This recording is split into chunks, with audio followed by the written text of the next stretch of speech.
gaan my week se ritme 'n verlengstuk van Sondag se liturgie wees. Dis die liturgie van die lewe. Nie net wat ons by die kerk sing, of bid, of bely, maar wat ons gaan doen as ons hier uitstap. Want die liturgie is nie net 'n orde nie.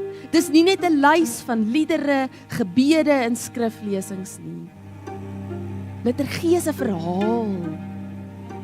Dis God se storie, week vir week met sy mense, met ons. Dis die ritme waardeur die lewe gevorm word.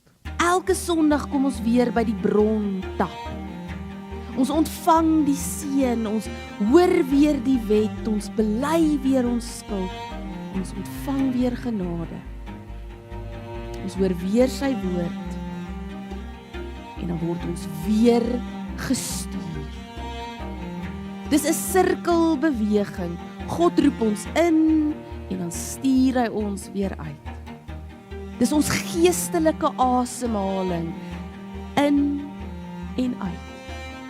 Inkoms en uitgaan.